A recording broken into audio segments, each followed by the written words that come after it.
All right, it is 6:30. We'll call our committee of the whole meeting to order. I'd like to invite Chief Pelt and Deputy Chief Host up as appropriate to come up for a presentation on automatic and mutual aid. Chief, the floor is yours. Thank you. Good evening, everybody. Today we're going to talk about the automatic and mutual aid. What does it mean for the city of Walker and our other jurisdictions? Well, technical difficulties can throw me off my game.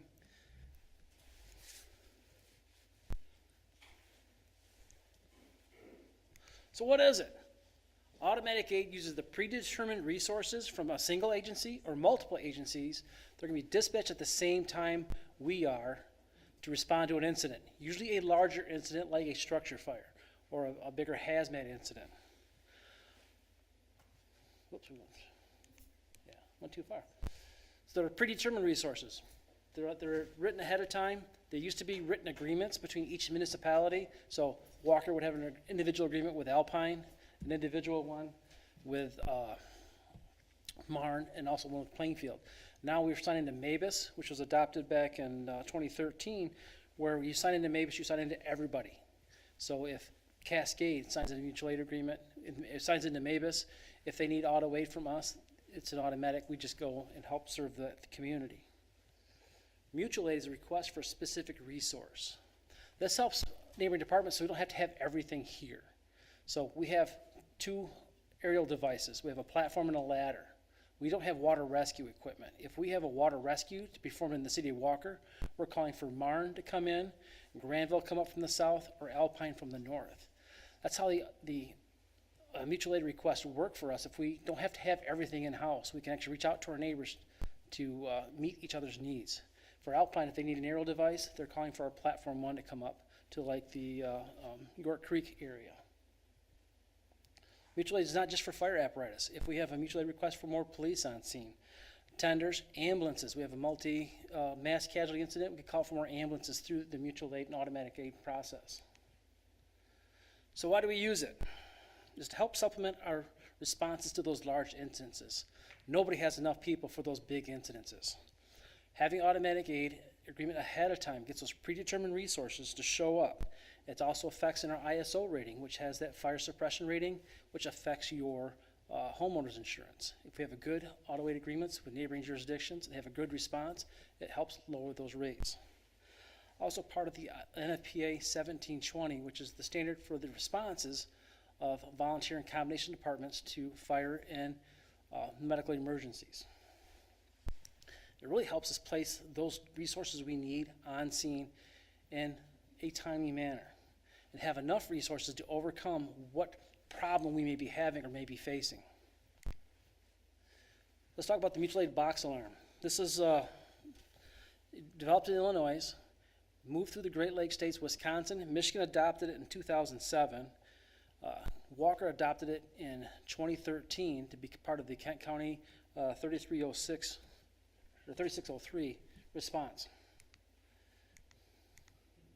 It's created by geographic boxes throughout the city, where cities divided up into the different areas based on the types of buildings, the type of occupancies, the known hazards, access, and the mutual aid response areas coming in. These responses are based on 3 to 4 people responding on an apparatus. With Grand Rapids, they don't want help from us unless we're having at least 3 or 4 people. Our policy and procedures state that if we're going to respond to another agency, we want to have at least 3 people on that machine before we respond over to like an Alpine, a Plainfield, or a Marne. We set this up in box cards. Each box card, like we said in that previous slide, is assigned a number. So area number 7, which is our south district, it's non-hydranted, it's going to have predominantly more tankers coming in to help supplement the lack of water supply. We set this up ahead of time, having a first alarm, which would be the initial dispatched alarm. If the hazard is greater than those resources can handle, they raise that alarm up to the next level, to a second alarm fire. That brings in more resources depending on what's needed for the area. If it's tenders and tankers, we have a big house maybe off of Folksville or Canyon Creek where those bigger houses are, we're going to need a lot more water. We up that to the next alarm, which will bring tankers in from Alpine. Allendale will start coming in on those type of calls to bring in the additional resources we need to mitigate that scene. These are all programmed into Kent County. This is not like they could just, do a run card and type it in and it's done. This is almost a 3-month process, where right now we're doing it for the Westtown area, because that area changed from a light commercial to a heavy residential with the apartments, the multifamilies. It has to be signed off by each jurisdiction. I just can't say, hey, I want these 3 engines from Grand Rapids to come. No, it's got to go to the Grand Rapids Fire Chief to say, yep, we can send you these resources, how you have them listed on your run card. Same thing for us. If Grand Rapids wants us to respond with our aerial to come into the city, we'll talk about what they want it for, when they want it, what type of incident they need, and we'll agree upon, yep, we can agree with the city manager, yes, we can send an aerial to this section of the city to be part of that MABUS agreement. Here's an example of our box alarms and how it's raised up. We're going to respond to 2068 Deerfield Northwest, which is going to be a Station 1 and Station 2 type call. So what this gets us on, this is a computer simulation. What that gets us is 3 engines. Engine from Station 1, engine from Station 2, engine from Marne coming in, and ladder from Station 2. So to get there, this is a fully involved working structure fire with tenable spaces up on the 2nd floor. We're going to update that to a 2nd alarm to bring in 2 more trucks, or 2 more engines, a truck, and other personnel to help do those search and rescues and help mitigate that scene. If this is a daytime call where we have low staffing availability for us and our neighbors, we may raise that to a 3rd alarm to get some more personnel and more people to come to this scene. If this goes to the exposures, we're going to that 3rd or 4th alarm. This is a large-scale incident. The train derailment they had in Potterville back in 2002 didn't have a MABUS Accord. They were going off their mutual aid agreements. This expanded, took forever to expand. It went beyond the local resources to mitigate that scene. This is where you can bring in extra resources from the county and then go out through the state. If we have a big incident like a train derailment or the flooding like they had in Sanford, as soon as it exhausts our initial MABUS response, we contact the Kent County Emergency Manager, Matt Grossier. He starts activating regional teams to start coming in. And through that, he can activate the Red Center, which is a clearinghouse for a statewide resources response, like they did for Sanford, for bringing in boats for water rescue from across the state, and then Michigan Task Force 1 for that water rescue. So how's it working? I said the automatic is based on 3 to 4 people per apparatus responding to your scene. Currently, they're starting to arrive with just 2 to 3 people. The Dykstra fire we had about a month or so ago, Alpine came as our mutual aid partner with just 2 people. That's all they had.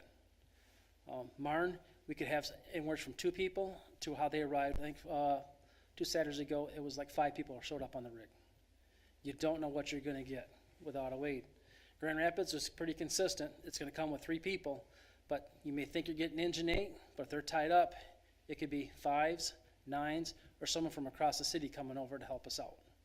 It's whoever's available from the city. In 2012, we would have a lot of people showing up and responding to our calls on the initial alarm. Now we're having more apparatus show up with fewer people.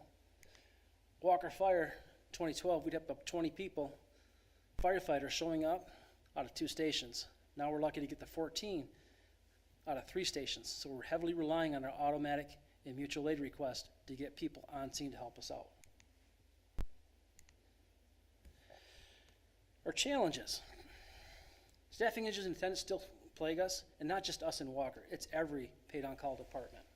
But what are we doing to compensate for those challenges? We changed our tactics. We fight from the outside to put as much fire out as we can until people arrive on scene. Change in training for command and control. Our officer staff tonight is actually training at this time on command and control tactics and how to run an incident command, control the apparatus coming in, and giving assignments. This is way different than we used to do it, because before it was everybody piled in like a big dog pile in the middle of the scene. Then we assign people from there.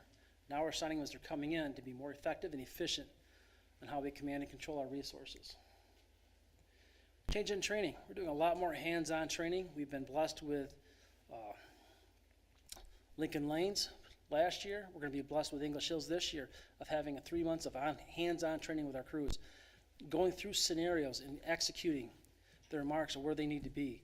This is invaluable of having that hands-on training and teaching our people. In the wintertime, we scale that back to small hands-on training tasks, get the initial tactics down, the tasks they have to commit, and doing it so they don't fail. They're set to succeed. We changed our deployment. For full-time staffing, we went from a single station being staffed to splitting those crews up with 2 people in the north and 2 on the south. That has greatly reduced our response times to get that first arriving engine on scene early to mitigate and start making the early interventions. We changed to a 3-station activation for possible fires. Station 1 responds automatically now with Station 3, and then if we have a confirmed working structure fire, all 3 stations are assigned, which that used to be the second alarm for us. So how's that working? Here's a real-time live action at the Westtown fire that happened on the 19th.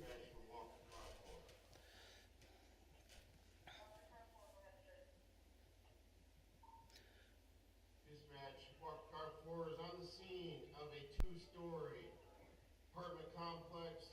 We have large fires showing from the upper north side of the building. Walker Car 4 will be establishing Westtown Command beyond investigating. That alarm happened at 3:42 in the morning.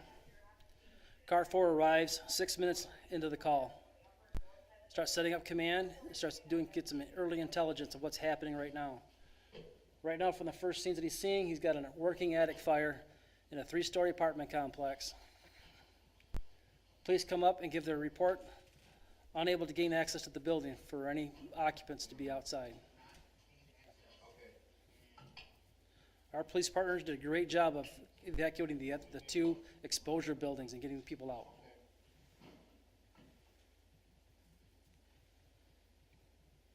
And this is where, as the IC, you wait. Because our people are coming from their homes to arrive to the station to pull the machine, and then get to the scene. Platform 1 will be the first arriving engine from Station 1, even though this fire is basically down the block from Station 2.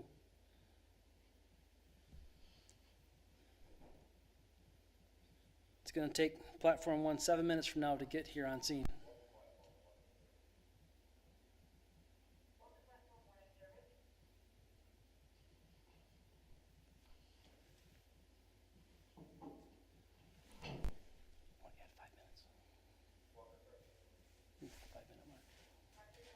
Seven.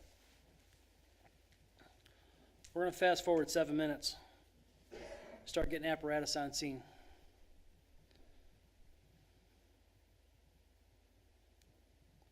So at 3:55, Platform 1 shows up on scene. A minute later, Engine 4 from Station 1. The first 2 apparatus on scene. Engine 1 and Ladder 1 arrive within that same minute.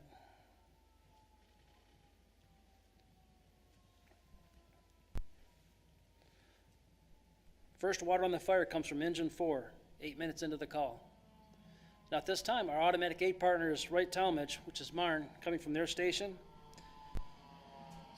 From the time of the call, they are 25 minutes out from arriving on scene. That's automatic aid. They still have to get from their homes to their station to get dressed and drive to our scenes.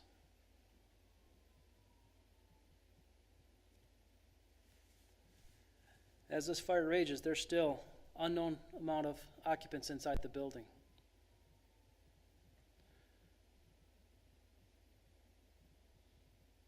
When Engine 4 arrives and Car 1 arrives, we have enough people to start a rescue team at 9 minutes from our on-scene time. That search team goes through and clears 3 floors. We find 5 occupants on the 2nd floor that we help rescue. The first floor is pretty clear. It's like looking from me to you across the hallway. It's pretty quick action of getting into those rooms and getting them, checking out for any occupants that were there. 2nd floor, we breached the stairwell door and encountered heavy smoke conditions. You know what heavy smoke conditions is? Close your eyes and put your hand in front of your face. It's about what we could see. Masking up, we go interior to start searching those apartments to try to see if there's anyone else still inside.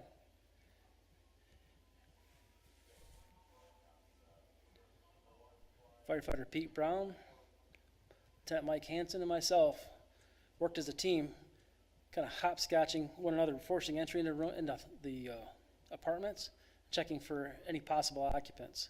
It's amazing how well built these apartments are, because as obscured vision it was in the hallway, as soon as you breached that door, it was like walking into this room.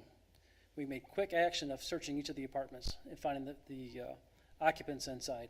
We scared a couple of them out of bed and had to hand walk them down to the hallway and get the stairwell to get out of the building.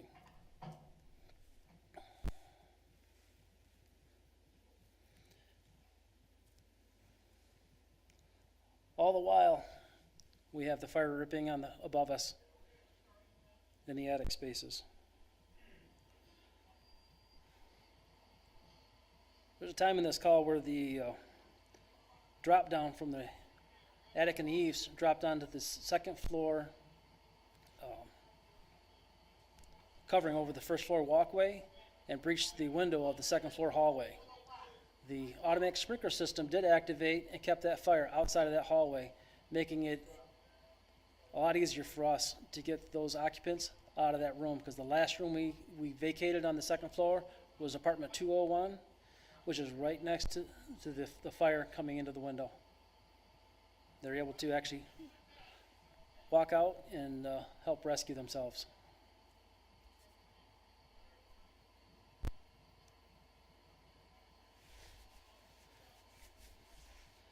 As staffing continues to show up on scene, platform run that arrived at the 7-minute mark had 3 people: a driver, an officer, and a firefighter. They were securing their own water supply and setting up the aerial. So those 3 were committed to gaining a water supply to get water on that fire, which they did within 10 minutes of being on scene.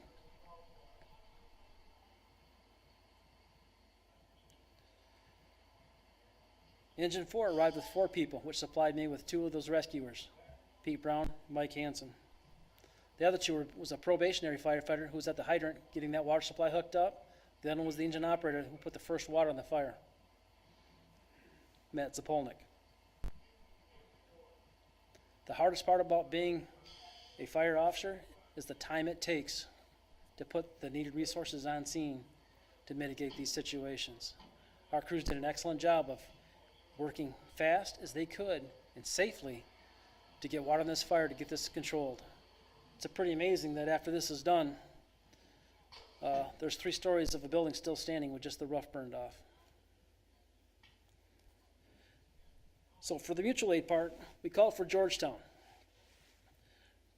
We specifically asked for Georgetown 832, which has air, which is to fill our air bottles, has a rehab facility, which outstandingly 4 coffee pots, because there's going to be some pretty thirsty firefighters towards the end of this call, with snacks, a command module built into this machine, and lighting.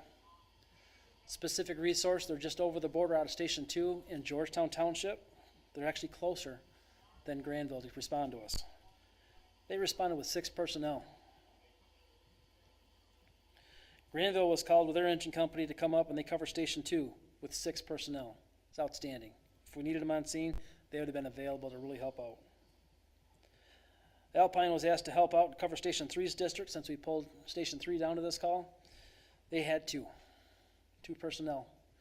In fact, during this call, they responded to a possible fire at River Ridge, and I believe it was one of the hotels there in the utility room.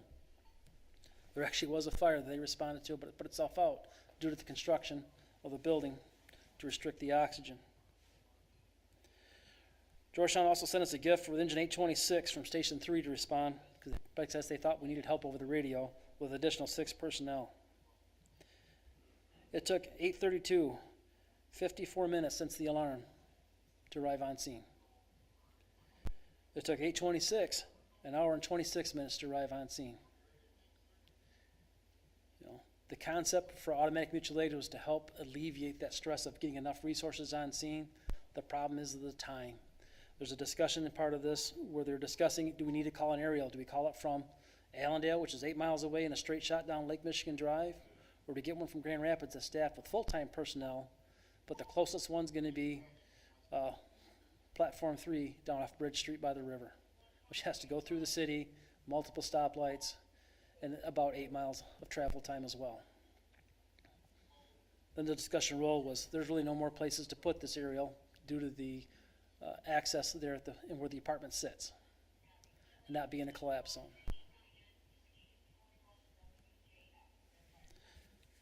As we watch, is there any questions about automatic and mutual aid? Yeah, I have a question. Something that you mentioned just a minute ago about the staffing needs, or like how some fire departments are sending crews of 6 and some are sending crews of 2, and then we have open spots in our own city that are now unprotected and things like that. I guess I'm just wondering, what is it about Granville and Georgetown where they have 6 crew members to send and, you know, we don't, or other cities don't? Like, how does that work? Is it just in the way that they hire or staff their fire departments, or? Well, Georgetown is a community of 56,000 plus people Okay. with 3 stations. They seem to have been fortunate to have a good supply of people. And then when they hear there's an automatic aid going on for a working structure fire, they flock to the station ready to get called. And that's what they did. They're still able to staff their third station, Station 1, off of 14th and Port Sheldon, with at least 4 or 5 people as well. Granville is a small community. I was amazed that we got 6. I was amazed at the response we got, being it wasn't a holiday weekend, it wasn't summertime, and the ones that were available, we only missed a few people that didn't show up immediately on scene. We had some that were delayed. Andrew Wysocki was working shift for an ambulance company. When he got off shift, he came to help out and clean up and worked out. We have one firefighter, Matt Judy, candidate out of Station 3, who showed up. He had a flight to go to LA that morning, so he could work till about 6 o'clock, I believe, then he had to catch his flight.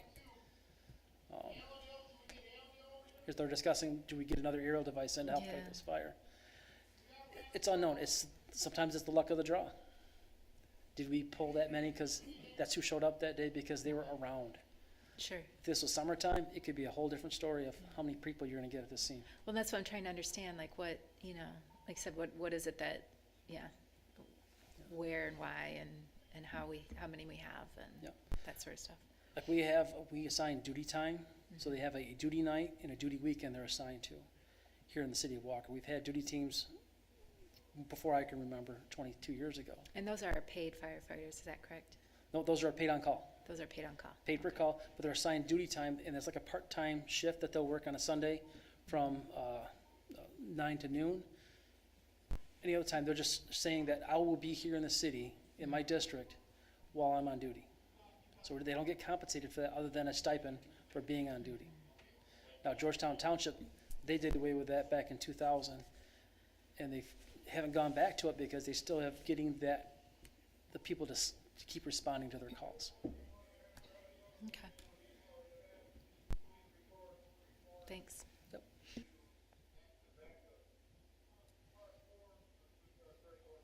Chief, do you have a report that, or are you going to put something together that lays out this timeline you've gone through a little bit? I mean, Yes, some of it I got, but some of it kind of went past me. I'd like to look at it in a little more detail. Okay, I do have a timeline. I can send this to all the commissioners that shows who showed up on scene, the amount of personnel that showed up on scene, the actual clock time of when it happened, since the time of the alarm, and then since the first unit on scene. So that even at the Dykstra fire, they didn't all come at one time. They slowly stack up, and then, which is nice for the incident commander because it gives you time to assign roles and what needs to get done. For here, it was the life safety issue. We had unknown occupants still in the building. We had a building alert system that wasn't working like it should. Our police partners were able to help clear the other 2 exposure buildings because when we got on scene, they also threw lines on that north building to help keep that from catching on flame. So it's for teamwork and public safety, it's a great response from both our police and fire units. So this, I mean, and that sounds fantastic. Like, I think it's great, but I don't have any measure. Like, is this good? I mean, is this the way it's supposed to work? Is our program taking too long to respond according to, I mean, are there national averages? Like, how do we know that, I mean, despite our best efforts, is this the best? That's where that 1720 comes into play. They have a guideline for a suburban department of our size. In our area, we should be putting at least 10 people within 10 minutes, 90% of the time. Okay. How does that play out? We're still, this is the paid on, this is a great video to show, this is a paid on call department. This is, offers us 24/7 coverage at an affordable rate.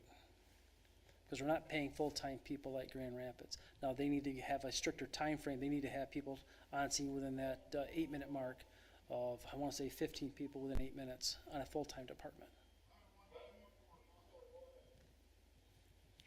It's one of the things, that's why we preach in our community risk reduction with Kevin out there as our fire marshal, of having those smoke alarms to get you out of the building, having a plan for escaping, having a home safety inspection. Just call us up, get that home safety inspection to be sure everything is you have a plan, your detectors are working, they're within date. Get that early notification to get out, because relying on the fire department to rescue you is we can't get there fast enough. That's just the reality of having a paid-on-call department. As far as our benchmarks, what's hurting us now compared to years ago is our people are living further away from that center of the station. We have that 3-mile limit. I've been asked, well, do you need to expand that out? Well, they're already taking a turnout time of getting to the station and leaving at the 8 to 10 minute mark. If they live further out, it's going to just increase that even more. Back in the days when people lived in the Chesterfield Heights area, where you could get that less than 2-minute response, that was great. But now they're living further and further out.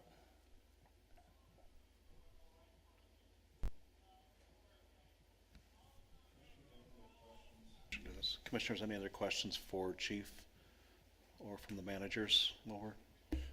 Just a quick question. Dave, this video, is that from your vehicle or is this from a PD? This is from Car 4. We haven't downloaded the PD vehicles. I do want to make one more thing. I want to say thank you to each and every one of you.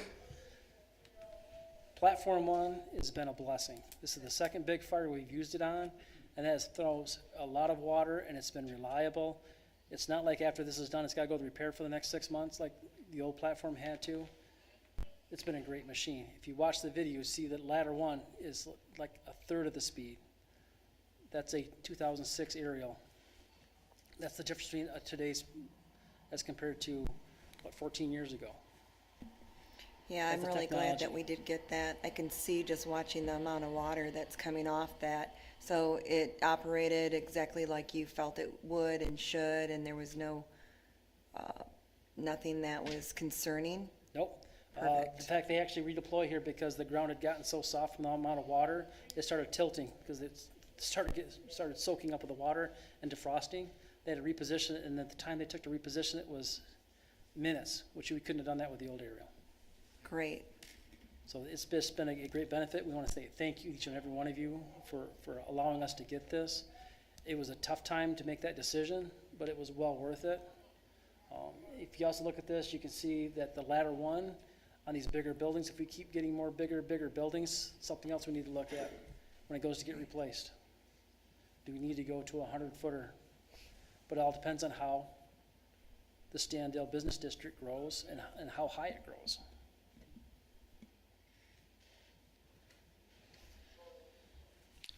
Commissioners, any other questions for Chief?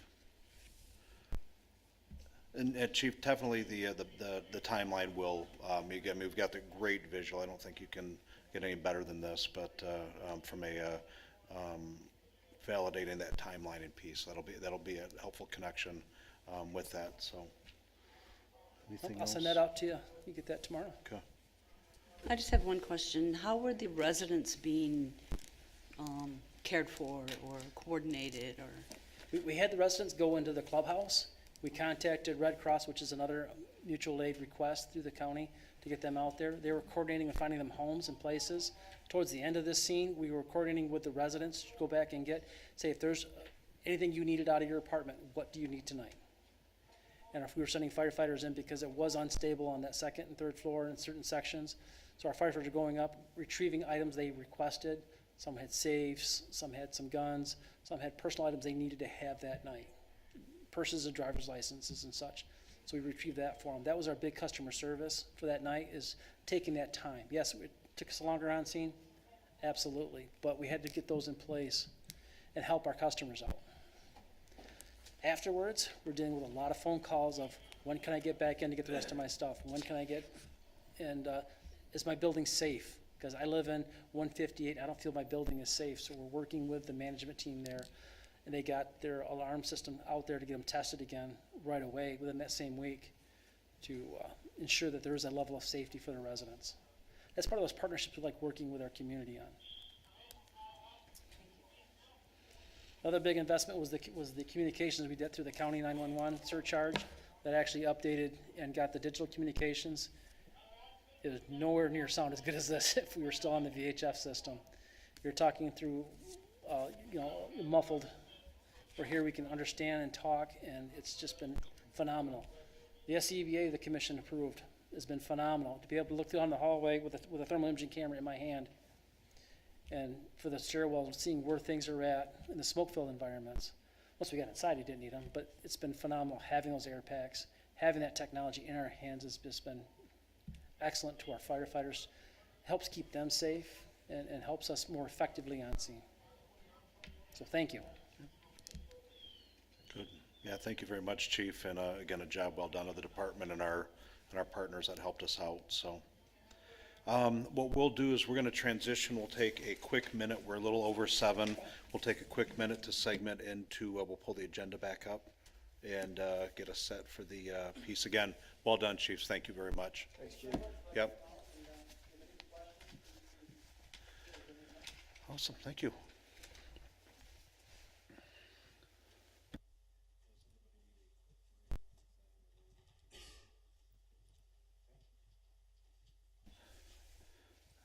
All right.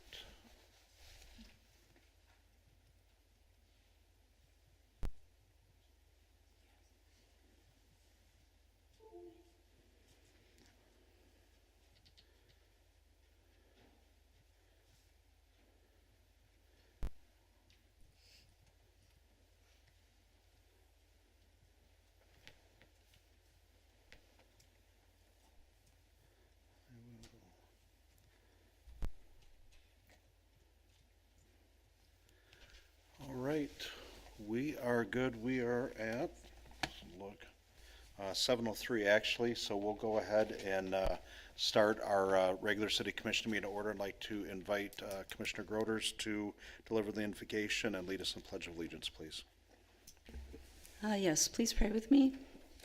Dear Heavenly Father, we thank you for the opportunity to safely come together this evening here.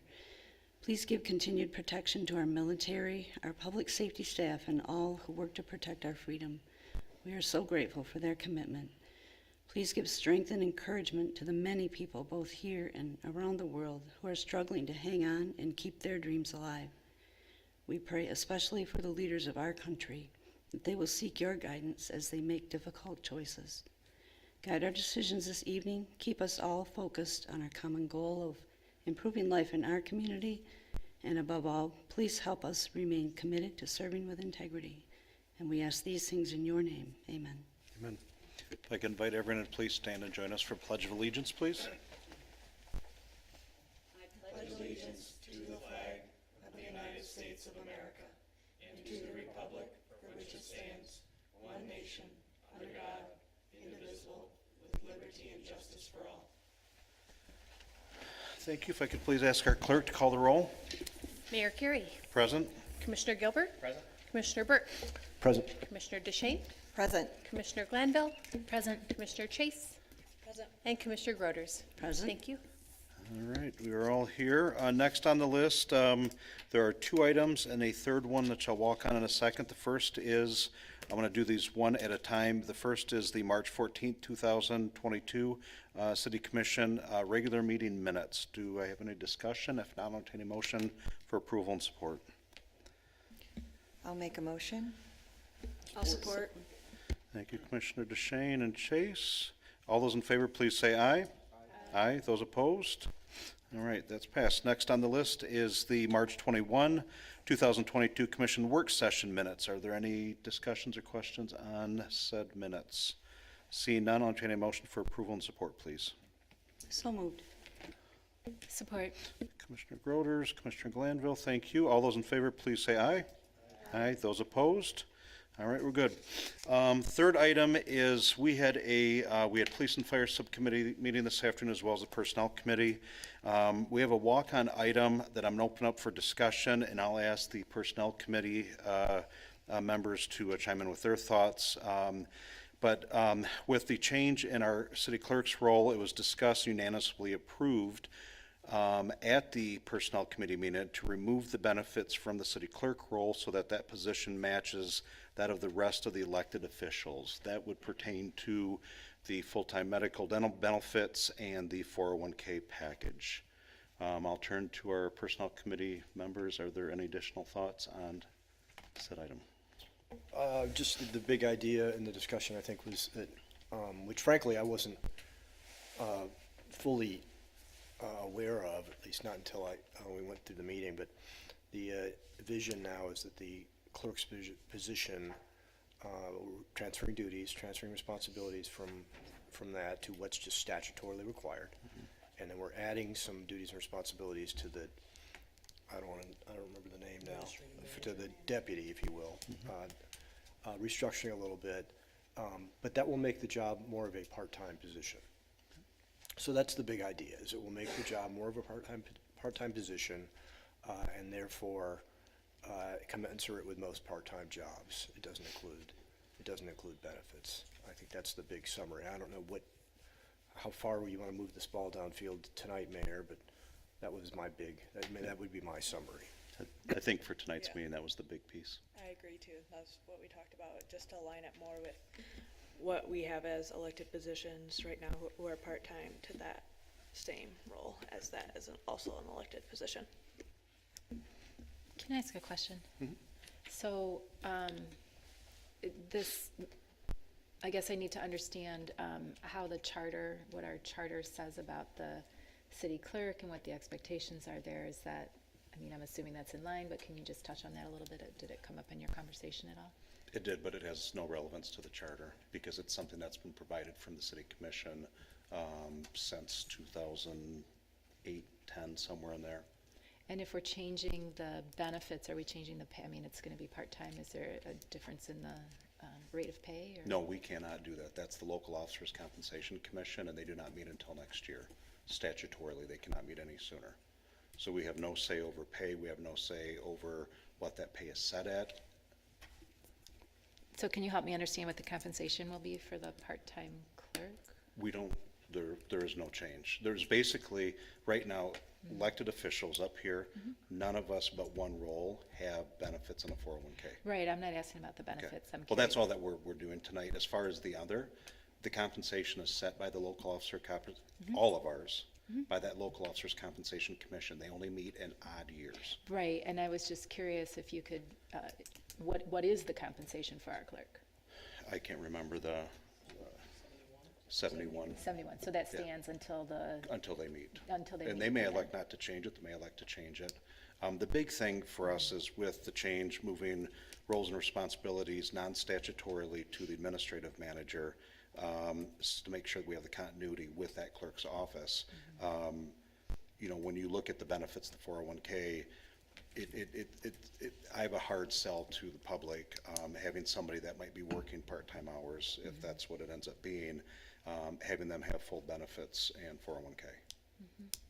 Yeah, no, I'm not arguing. I'm just curious. I just want to hear the whole package since, we can't all be at the personnel committee. We don't always get all the information. So I just want to clarify Everything the was in details. it was in the packet. That was one that came up in discussion as one that we could statutorily, that is a commission purview, because it doesn't affect our compensation. So, good question. And also just to answer the first bit of your question there, Carol, the city attorney was there and he went through the whole process of does it flow down from the charter and are we prescribing the right things based on statute, based on the charter, and making sure everything's in sync. There will be a few more adjustments that need to be made in policy guidelines, that sort of who sits on a committee and that sort of thing. But other than that, it's all flowing down from the authorities where it's supposed to.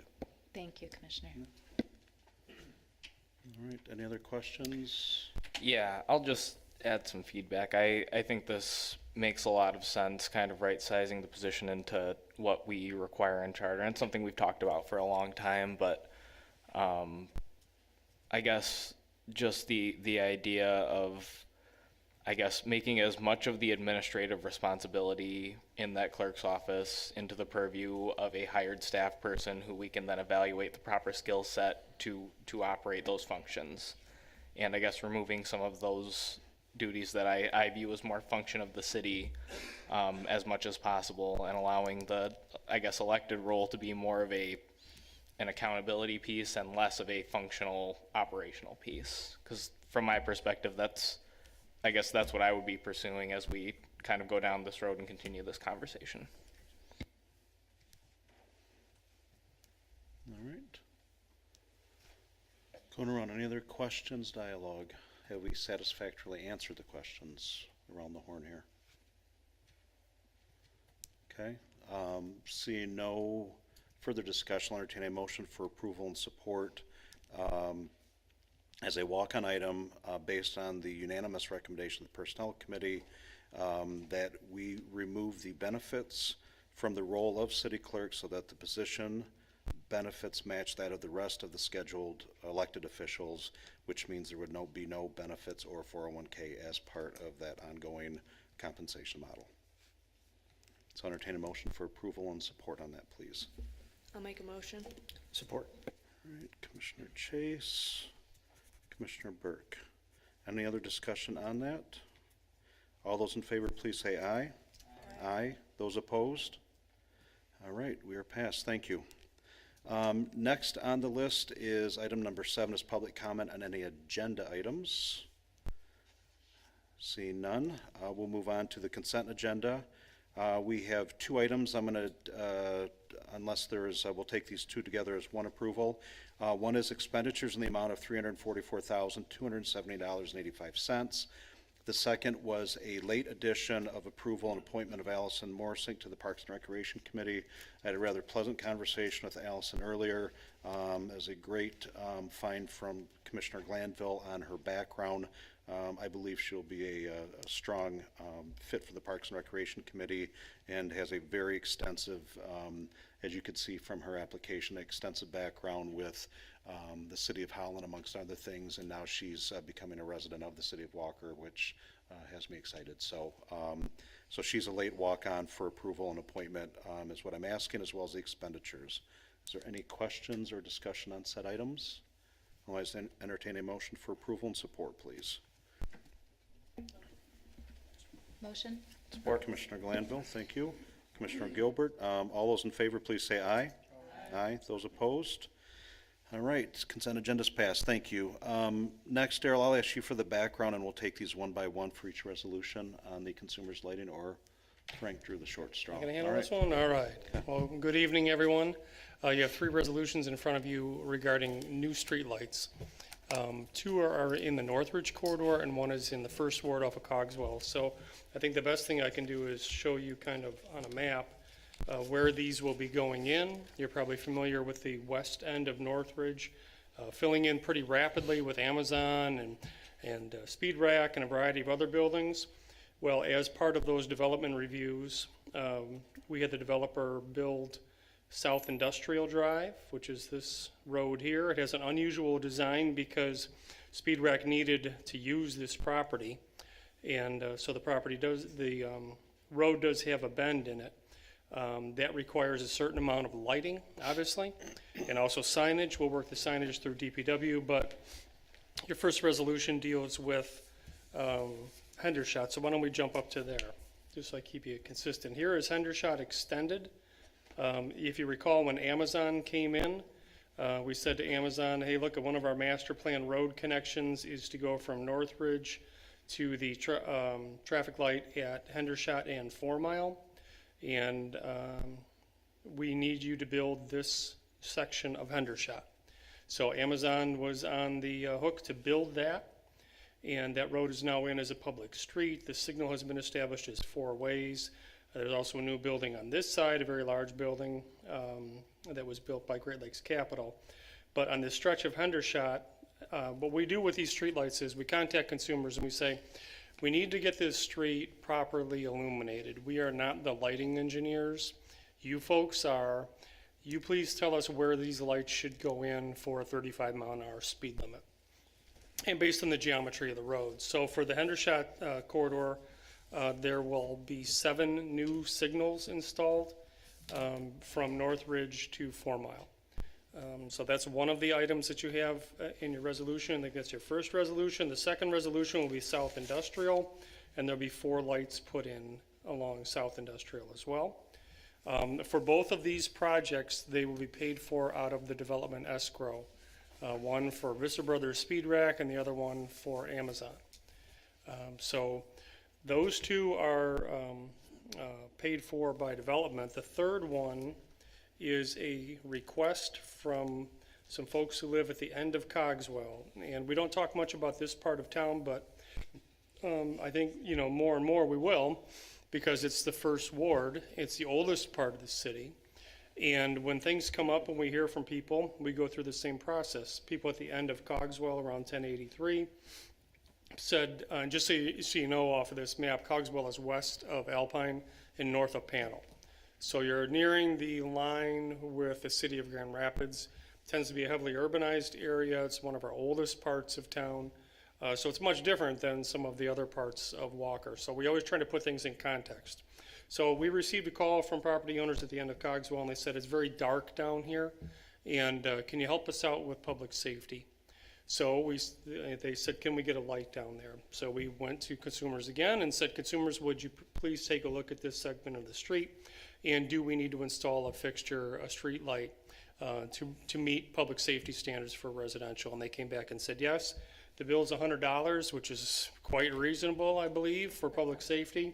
And you do see, even though the line drawings they put in are difficult to interpret, essentially the light would go in front of 1083, which is where the hand is at.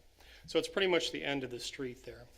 But this one's a little bit different. The first 2 are more development driven, and because we want to get the safety in on all these roads that have bends and curves, this one is really a neighborhood public safety issue. So that one the city would pay for if approved tonight. So these are all contract amendments via resolution with Consumers Energy. And I think that's about all I have for you. All right, commissioners, any questions for Frank on the items? All right, let's take these one at a time then. First resolution is 22-627, Consumers Power Street Lighting Resolution and Contract for Hendershot Avenue Northwest. This is for the 7 new lights that Frank had just mentioned. I'll entertain a motion for approval and support on this, please. I'll make a motion. I'll support. Commissioner DeShane and Commissioner Chase. Thank you. All those in favor, please say aye. Aye. Aye. Those opposed? All right, we are passed. Thank you. Next on the list is Resolution 22-628, Consumers Power Street Lighting Resolution and Contract for South Industrial Drive. That is for the 4 new lights that Frank had just mentioned as part of the industrial growth down there. I'll entertain a motion for approval and support on those. Motion to approve Resolution 22-628. And I'll second. Commissioner Burke, Commissioner Groders, all those in favor, please say aye. Aye. Those opposed? All right. Resolution 22-629 is next on the list. Consumers Power Street Lighting Resolution and Contract for a new light at 1083 Cogswell Street Northwest. I'll entertain a motion for approval and support. Motion. Commissioner Gilbert, you were Support. waiting for that one. I saw that. My neighbors. Commissioner DeShane, thank you. All those in favor, please say aye. Aye. Those opposed? All right, good stuff there, commissioners. Next on the list is Ordinance 22-665. This is our second reading to add a new chapter of 79 entitled Small Cell Wireless Facilities to the Code of Ordinances in the City of Walker. Is there any discussion on the second reading? Otherwise, I'll entertain a motion for approval and support. I'll make a motion. Thank you, Commissioner Chase. Commissioner Burke. All those in favor, please say aye. Aye. Those opposed? All right, we are good. Ordinance 22-666 is next. This is the second reading of amendments to Chapter 94, Article 5, to add a new Section 94-117, to amend Chapter 94, Article 12, to add a new Section 94-360, to amend Chapter 94, Article 9, to add a new Section 94-254 of the Code of Ordinances. I did that. I got it. Motion. Okay. Thank you, Commissioner Gilbert. Do I have support? Support. Thank you, Commissioner Groders. All those in favor, please say aye. Aye. Those opposed? All right, we are good. Next on the list is other public comment. And Mr. Christensen, maybe introduce yourself. Recognize that face, thank you. If you just press that button right there, that light will go red. Thank you. Perfect. Thank you, Mayor Carey. I really appreciate it. Fellow commissioners, as introduced, my name's Nick Christensen, and I believe that this won't be a surprise to anyone here, as I know Judge Versluis has been able to tender a letter to both the city of Walker as well as the city of Granville. But I am going to be running for the position of District Court Judge at 59th District Court. I have worked for the last 5 years as an assistant prosecutor here in Kent County, and I will be very frank with you. The moment that I heard that Judge Versluis was retiring and this would be an opportunity for me, because I live here in the city of Walker, I'm a resident in the city of Walker, it was bittersweet for me. It was bittersweet in the sense that I believe this city has had consistency over the last almost 30 years with Judge Versluis on the bench. He has been a consistent jurist and has been able to help keep the city safe, help rule from the bench the way that you should, and I hope with my campaign and I hope with what I do that I can fill those shoes, but those are massive shoes to fill. Now, I won't take much of your time because I understand you have, more agenda items to get to, that kind of thing, and I hope that, maybe over the course of this campaign, over the course of what I'm able to do, I'm able to earn your trust and show you why I believe that I am the right pick and why I believe that your constituents would agree that I can take on that role and become a judge here in the 59th District Court. Now, practicing as a prosecutor here in Kent County, again, to use the same phrase, bittersweet. It's bittersweet because it's honestly been a dream of mine to be a prosecutor since I was a kid.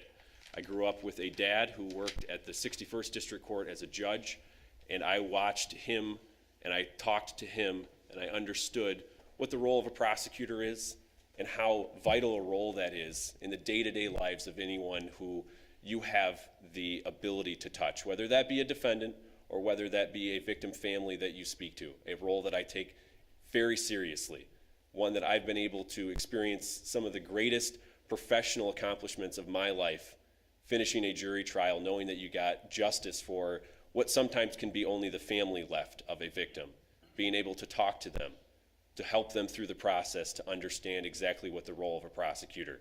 Now, it's bittersweet because this job has been a dream of mine, but I also have dreamed of being able to take the role on the bench and be a judge. Now, it doesn't mean that I think that that's just, something that is lightly taken, or it doesn't come with an extreme amount of responsibility. It's one I take very seriously.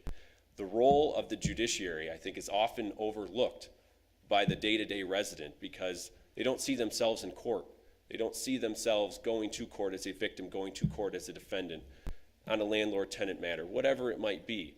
But the decisions of a judge on a day-to-day basis, what a bond is set at, what a punishment should look at, respecting the rights of a victim, those are decisions that have a massive impact on each of your constituents, on this city, and on this county.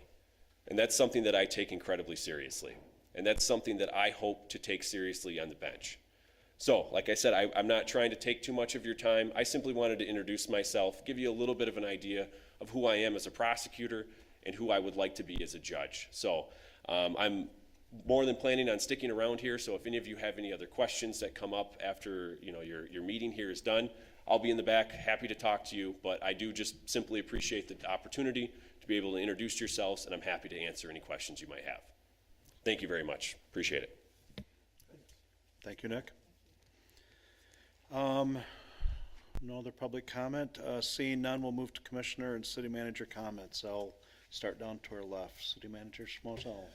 No, just really, I just wanted to thank the commissioners that were involved in the two previous meetings. I think we got a lot of work done, especially Police Fire Subcommittee. It was good to kick that off again, and I think hear about some of the challenges we're facing with public safety, but taking a strategic approach as we look forward in the coming years. So thanks for the discussion on that, and that's all I have. Thanks.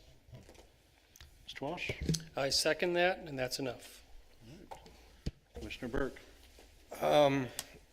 I went to Station 3 last week, as I have long promised. It took me probably over a month to get there, but I finally got there with two things in mind. One is to just kind of talk through some of the issues with the chief and the deputy that they have in the station, get a better sense of a lot of the stuff that we talked about in the committee of the whole with response times and that sort of thing, and their current size of the space and the facilities they have, et cetera. Really great conversations, very interesting discussion. They really are all over their issues, and they know where they want to go, and they're working to try and characterize things with data in a way that we can understand without getting a PhD, to make intelligent decisions in support of the city. So I greatly appreciate the time, Chief. It was really very valuable. My second agenda item was to look at the senior neighbors possibilities and just kind of go over the plan there a little bit. And I learned a lot there too. I mean, that's coming together, I think. The vectors are in place to get a really decent, proper spot for our seniors there and for the fire department to be able to coexist with them. And I think that plan's coming together. Not everything's done yet, but it will come to us as it matures. The city manager and I were talking about it, and he's planning that. But I'm very encouraged to see where we're going with the senior neighbors. And then the last bit, I also went down last week and got a tour of the Granville Public Library.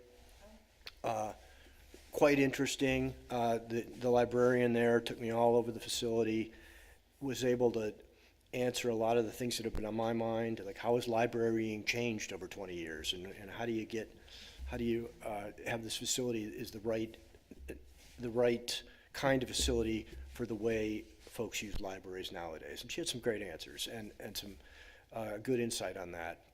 And they do have a little bit of live workspace. I was a little worried about that thought, thinking it might get abused. It's not being abused right now. It's balanced pretty well, in her opinion. They've got a dedicated kids space. They've got a rental facility. So if you get a chance to go through there, she was very gracious in giving me her time and showing me around, and I learned a lot. That's it. Thanks. Thank you. Commissioner DeShane? Yeah, Tom, or Commissioner Burke, thank you so much for that feedback. That's great that you did that.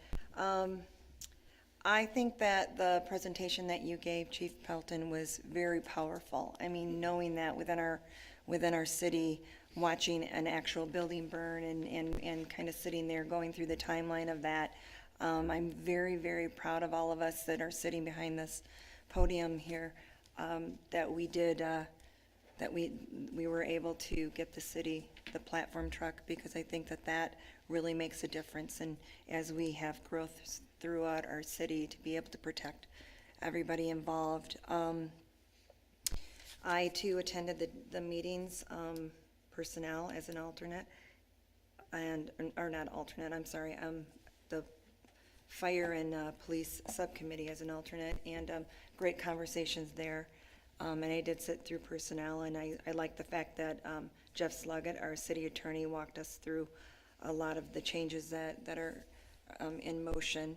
And then I'd also like to take a moment to thank Sarah Bidlack for her years of service to the city. You have really taken that department to the next level in regards to equipment and organizational. And then lastly, I just lost my train of thought, so thank you. That's it. All right. Yeah, we had Mr. Chase, yep. 2 productive meetings previously, and looking forward to see the changes coming ahead with those, especially with the police and fire subcommittee, where that's going to be going. And then also looking forward to the Easter egg hunt, to volunteer with the community engagement committee with that. Thank you. Commissioner Groders? I was able to attend CapCon in Lansing last week. It was really great to actually meet in person with everyone again, reconnect and find out how everybody's handling all the challenges. The one conversation that I had that I need to dig into more deeply is with the mayor of Holland. And they recently, or I don't know how recently, but they have approved ADUs, accessory dwelling units. And I'm curious how they came about that decision and how that's all working for them. So hoping to get a little bit more background on that at some point. There was a lot of politics. All right, good. Thank you. Commissioner Glanville?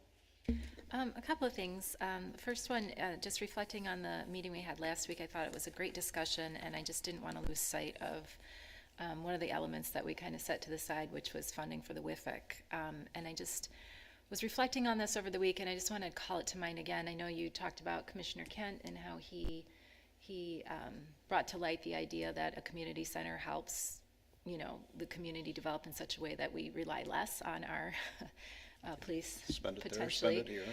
Well, but you know, it's not just I can't think of the word, but it's not just a neologism. It's not just a saying from Commissioner Kent. That is actual data research. I mean, that's a thing, right? It's actual. And I think it's something we need to seriously take into consideration. And I would ask that as we consider our budget for this year and years going forward, that maybe we change our thinking a little bit. I hear people saying that we are subsidizing WIFIC, but we never use that term when we talk about funding the police and fire. And I think it's time we start thinking about the community center as an investment for our community, and that yes, there are going to be expenditures that you know, relate to that, and that's, like I said, just kind of shifting our mindset a little bit so that we can start to see the benefit of the community center for the community. So I was just giving that some thought and wanted to share that idea.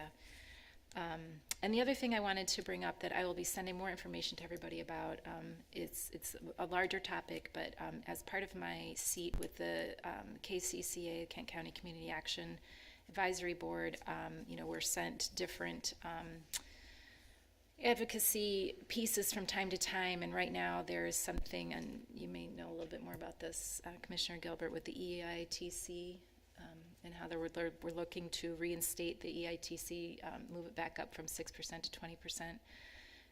And there's quite a bit of information I got from KCCA about how that would benefit our community as a whole, particularly around service workers, restaurants, you know, lower paid, earned income tax credit. So for those lower paid jobs and workers, and the benefit it would have to the community overall. So I'll share that information, and I hope that we can entertain a conversation as a group, and how we might be able to move forward on advocating for that, hopefully for our residents. So, like I said, I'll share all the information I have. It's quite a bit, so I didn't want to just, you know, pontificate on it all evening, but look for that in your email.